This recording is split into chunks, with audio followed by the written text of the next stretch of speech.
Well, the Blue Jays get back into the win column with a 10-4 win there today. And you look at yesterday's ball game, the Jays were down 10-4, came back and made it 10-8, but that was all she wrote at that point. But to see this Blue Jays team come out there today and do an amazing job and crush newly acquired Andrew Cashner from the new for the Boston Red Sox. Awesome. It's awesome to see. And the Jays were actually down 1-0 early, as in the bottom of the first, Xander Bogaerts hit a solo shot off of Jacob Waguespack, however the heck the right pronunciation is of his name. I've heard a few different kinds. And then the Jays are down 1-0. We go to the top of the second inning, and we're like, well, the Jays offense kind of been struggling lately, other than the 8 runs yesterday and the 13 hits. And Danny Jansen strikes out in the top of the second, then Justin Smoak walks on a full count, then Freddie Galvis is an infield single, and Teoscar Hernandez comes up, the number 9 hitter, and he gets a 1-1 pitch and hits a line drive shot deep and gone. 3-run shot for Teoscar Hernandez. And the Blue Jays are out in front. There's 3-1. Awesome. Then you go to the top of the third inning, and the Blue Jays trying to add on once again. Vladimir Guerrero Jr. walks on 4 pitches. Then Gurriel Jr. singles to left field. It was great to see him swing the bat better there today. It's awesome.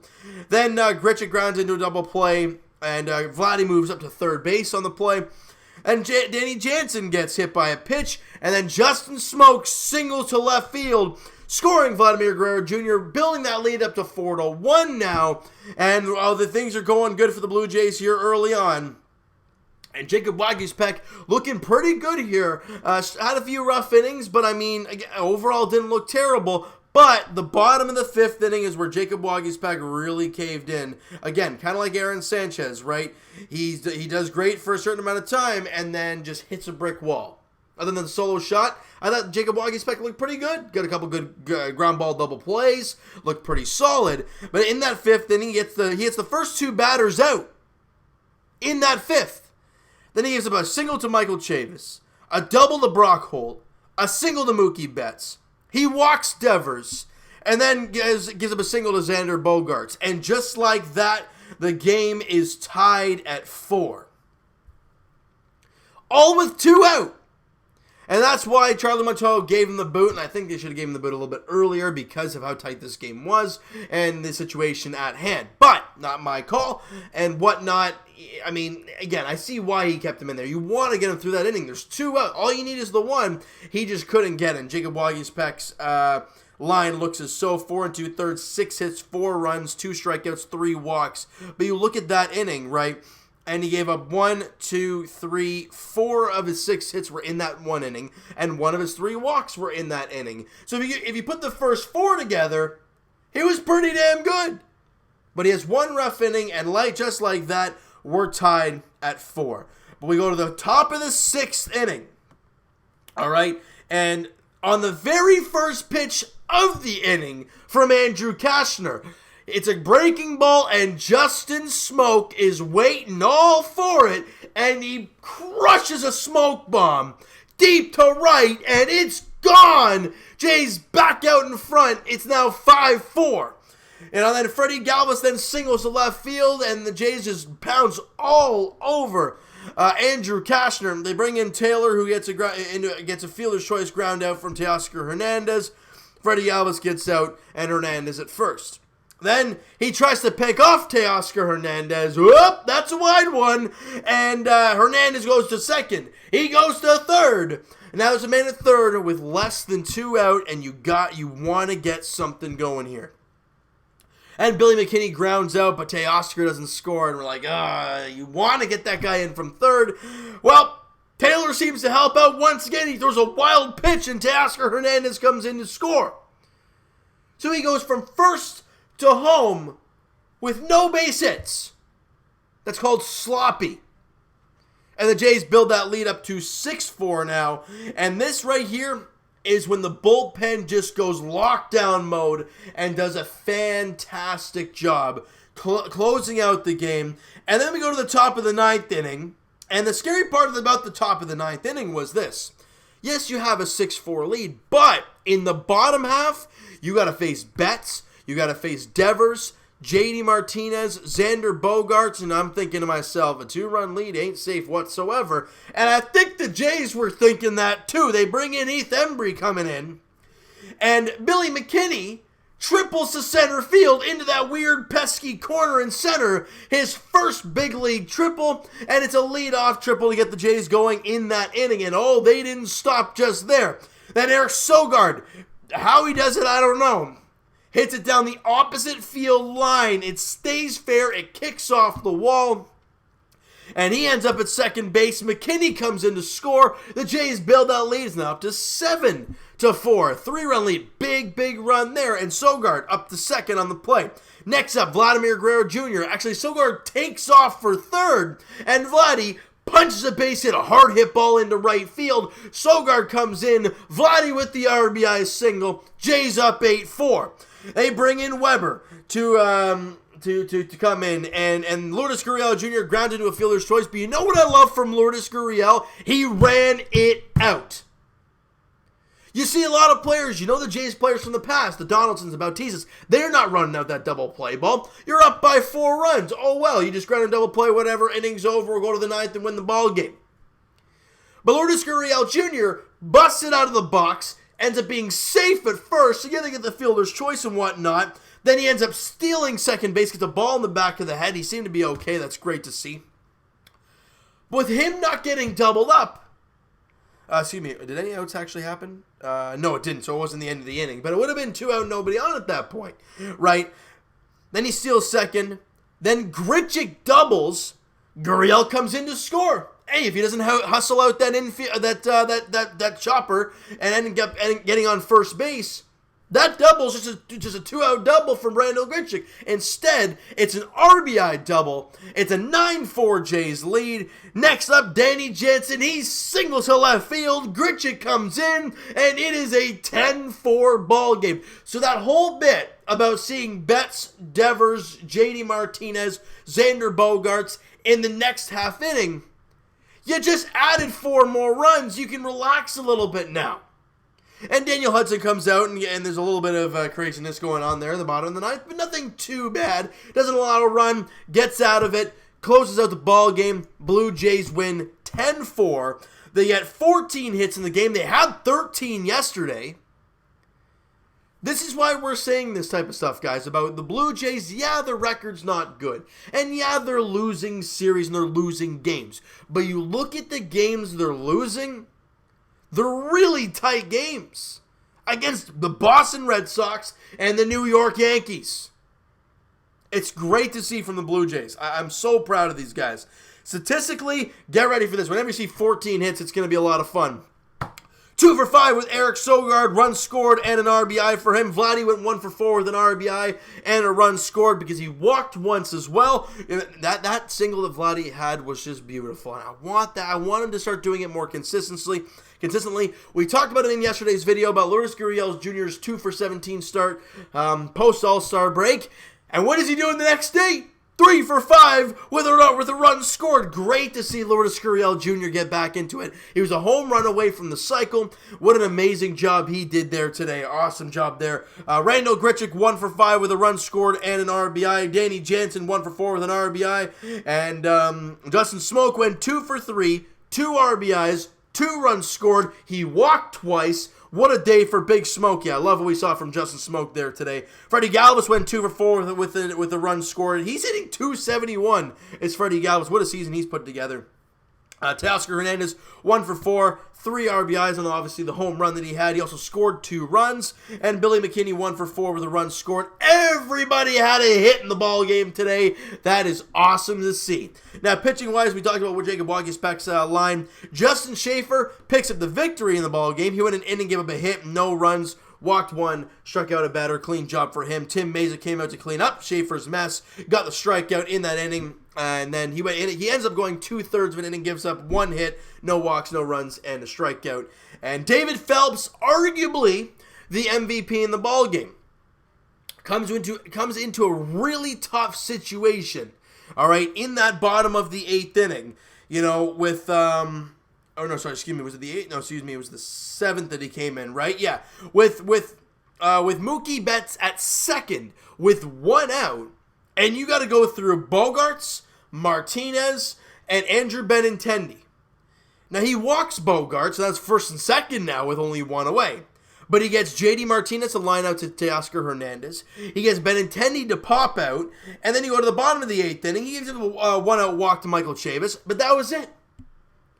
He did an amazing job to David Phelps. He went an inning and 2/3, walked a couple guys, but didn't give up any hits, no runs, and a strikeout. His ERA dropped to 2.83, and Daniel Hudson closes out the ball game. No save, obviously, in a 10-4 game. One inning, one walk, one hit, and a strikeout. No runs given up for Daniel Hudson. And like I said, the Blue Jays come away with a victory. I look at a guy like Daniel Hudson, I look at a guy like David Phelps. Those are two guys I look at, and I'm like, you know what?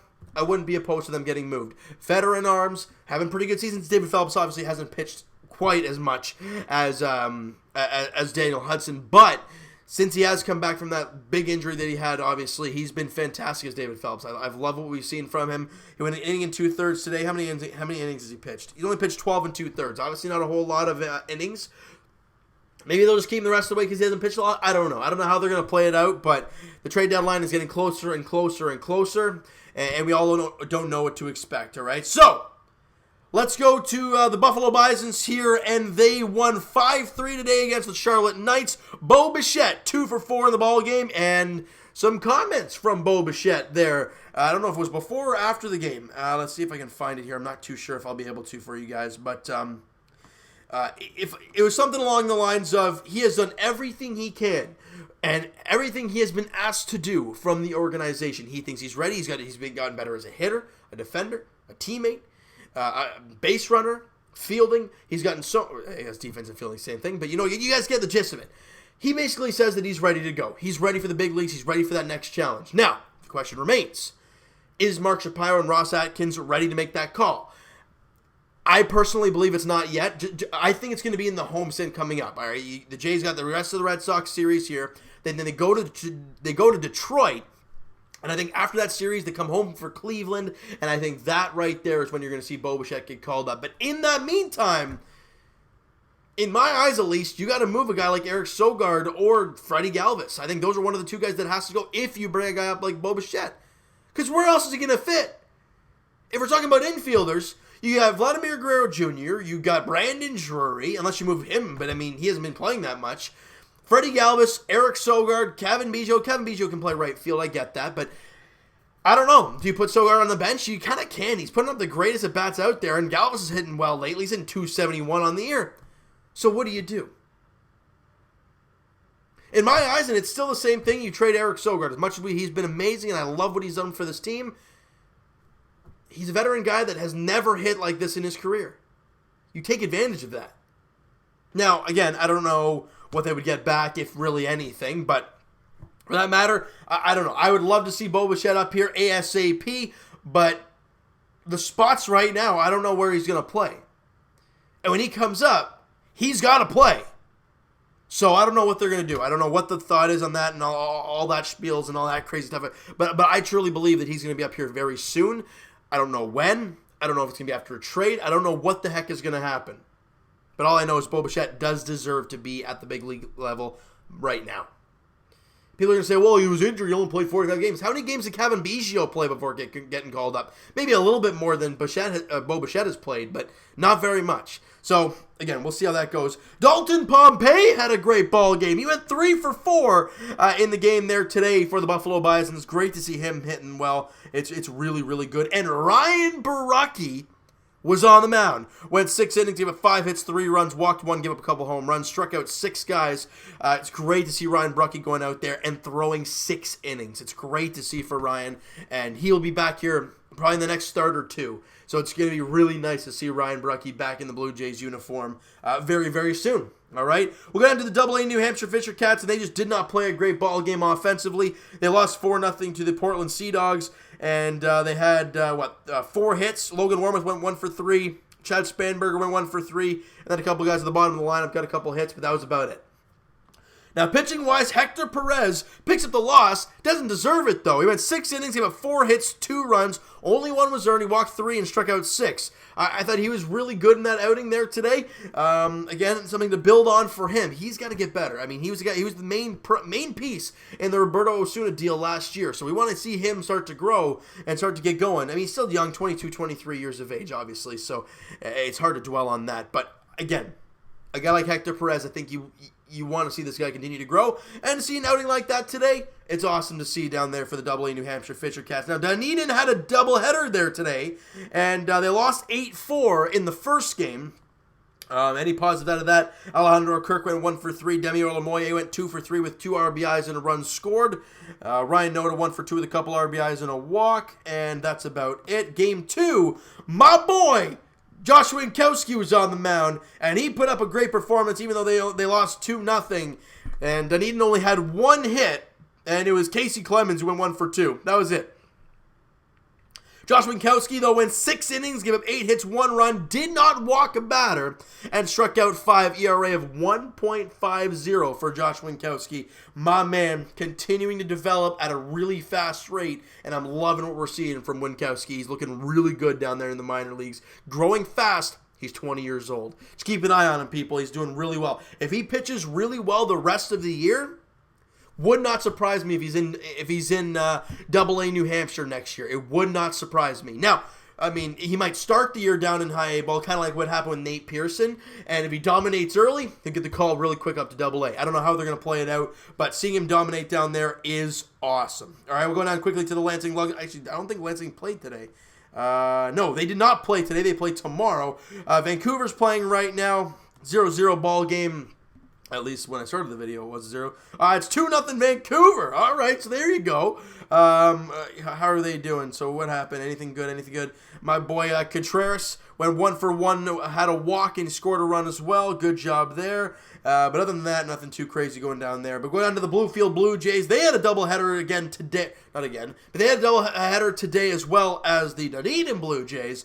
And keep an eye on Miguel Geraldo, people. One of the youngins down there, way down there for the Blue Jays. He went 2 for 3 today, hitting .301. Great to see. And I think Sloninger, the catcher, I think he was a draft pick out of Penn State this year. I think it was.